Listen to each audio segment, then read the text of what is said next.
Hey, Kevin here, Top Wonder Financial Advisor, two-time author, one-time bestseller, and we are here to talk about the stock market. Today, I want to give you one mistake that millionaire investors avoid. It is something that new investors, rookie investors, people who don't know enough about the stock market fall into all the time. So stick with me, go ahead, hit the share button, and I'll give you some background of how we got here and why this is so crucial, especially for a time like right now.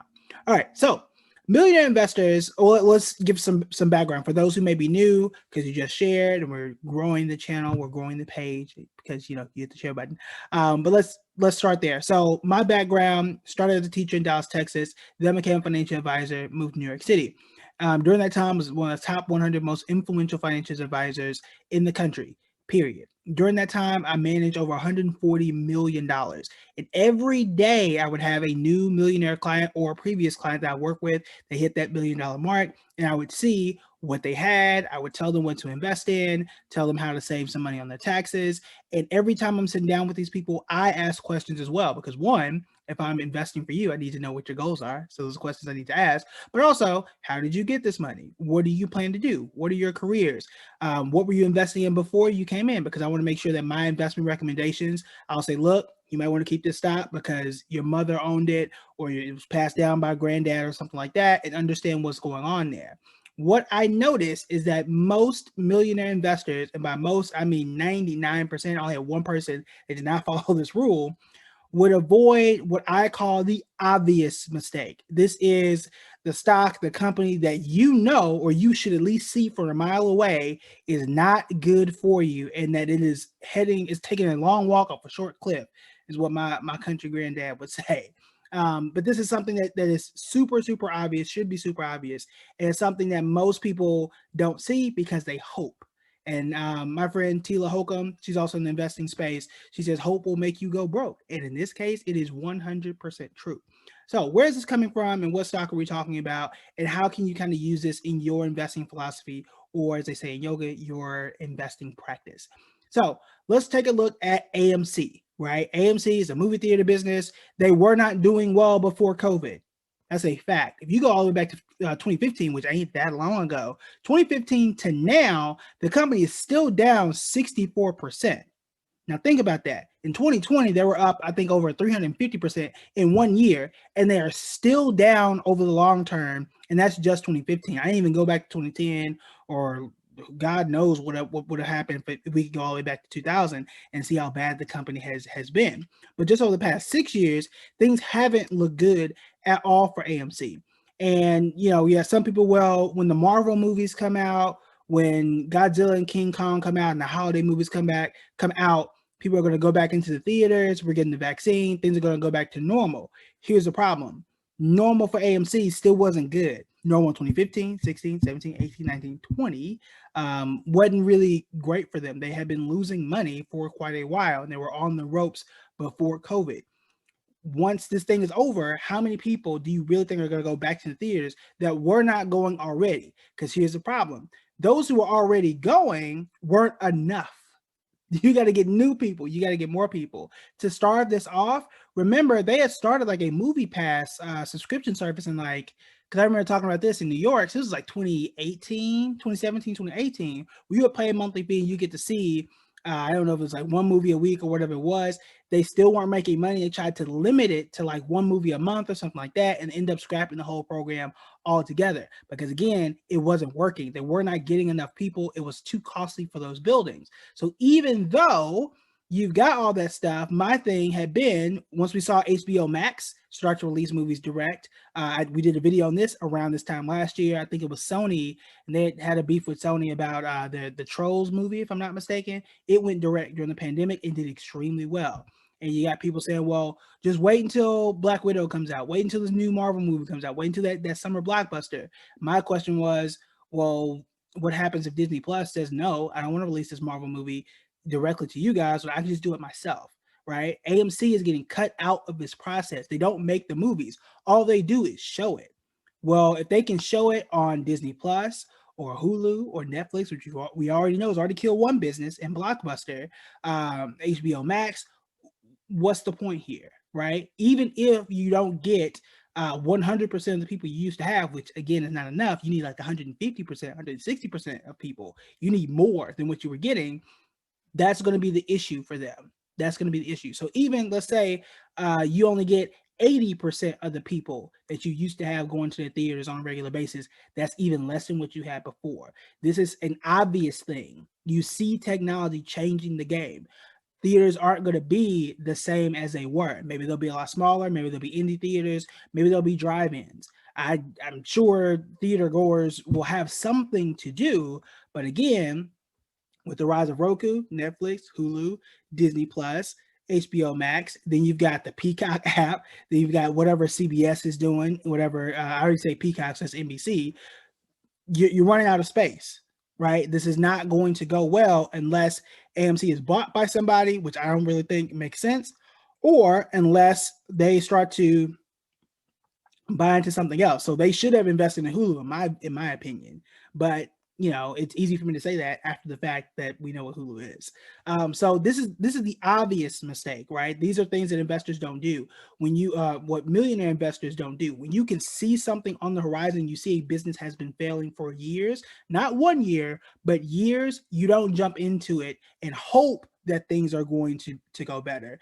Millionaire investors tend to go with things what they already know for a fact, and it has some history behind it. And I'm not here to say that Apple or Microsoft are the best things in the world, but I can tell you that Microsoft has been super solid since like the 1980s and even before then. Right, it is a dominant player. It's been here for a while. Apple has also been here for a while. Amazon has been here for a while. Again, you can decide what you want to invest in, but millionaires go for sure money. They go for sure bet. They do take risk, but they don't take risk on hope. That doesn't make sense. You hope that the theaters will come back in the way that you think that they will. You hope that they get back the same audience that they had. But the question is that audience going to grow? And they don't have what was a moat. That is one of the things that Warren Buffett talks about. He says that these products have to have a moat. There's a secret recipe, a secret sauce, a product that no one else can replicate. Well, now that mode is gone for AMC. It's really gone for all theaters, really. Because think about it.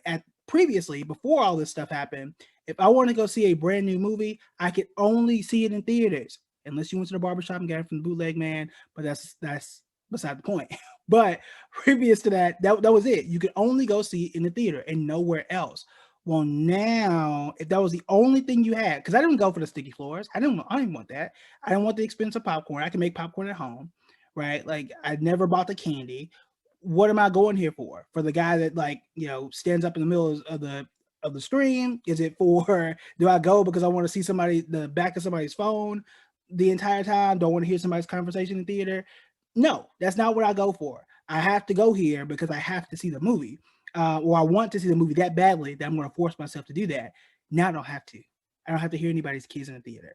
I can take my own kids to my own home theater and watch whatever movie the same day. And I might pay a premium for it. If tickets are $15, maybe I'll pay $20, maybe. So I don't have to get there on time. I don't have to take a taxi like I used to when I was in New York. I don't have to put the kids in the back seat. I don't need to put on seatbelts. I don't need to do none of that. And I can pause the movie, and I can get up and leave and watch the movie as many times as I want.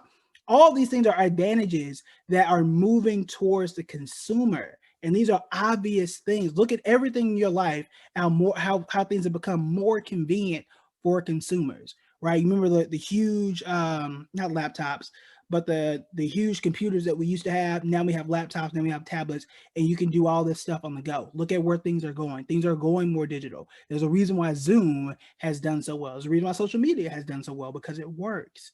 Right? Everything is not what it used to be, and you have to adjust your investment strategy for that. Avoid the obvious mistake. Look very clearly at what is out there, what is happening. Don't guess, look and see. And it is obvious what is happening, even with GameStop. I brought that up. I think they're going to be the next blockbuster, despite the weird things that GameStop is doing. And yes, AMC was up last year. I'm not saying you can't make money. You can make money either way the stock goes, up or down, right? But if you are putting your money into it, hoping that it's going to go up, you are making a huge decision that might not end up well for you unless, keyword, unless something changes. And I don't see that changing. You got people saying, well, what if I think Amazon was a rumor last year, or some other company comes and buys AMC theaters? Possible. I don't know how likely that is. Why would I, if I'm Amazon, and I got a lot of money, right? But why would I pay for physical buildings I know people aren't really going to right now?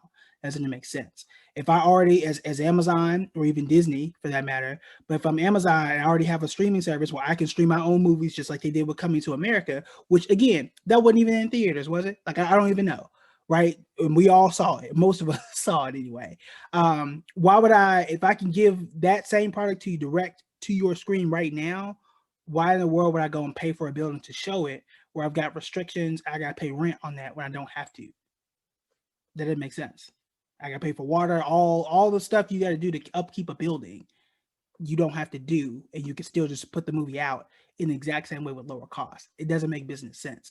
So these are obvious things, super obvious things. Same way with Blockbuster, where we all look back and say, damn, Blockbuster, you should have done something. You should have went digital. You should have changed some stuff.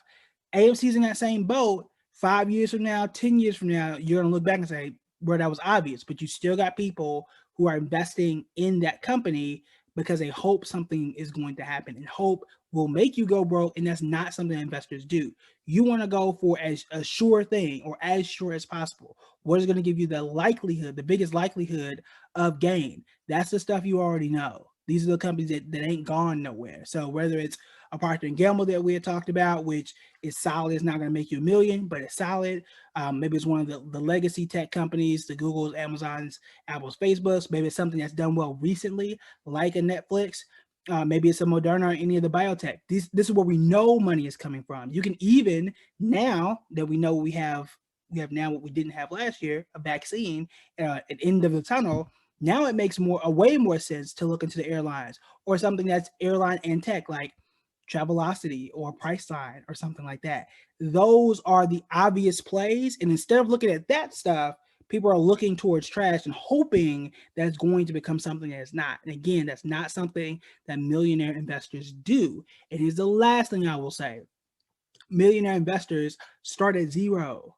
A lot of them start at zero. They start with 1,000 and they scale their way up. And it's not something that, well, you just popped up with $1 million, or they started with $1 million. They start with regular jobs. In most cases, they start with people like you and me. I've had teachers who have become millionaires, firefighters, police officers, regular people who have done this, and you can too. But you gotta avoid these crazy mistakes, these obvious mistakes. You're not gonna be perfect. Excuse me. You're not gonna be perfect at all, and that's fine. But there are blaringly obvious things that are flashing lights that people just jump towards anyway, and that's what you want to avoid. All right, so let me know what you think in the comments. Do you believe in AMC? Because you don't have to agree with me. You ain't got to agree at all. Let me know what you think. Make sure that you hit the share button, and we'll have a few more announcements during the rest of this week. I do want to talk about Microsoft. They made a big move. I want to read just a little bit more into it before I roll it out to you guys, hopefully on tomorrow. All right, that's it for me. I'll talk to you guys later.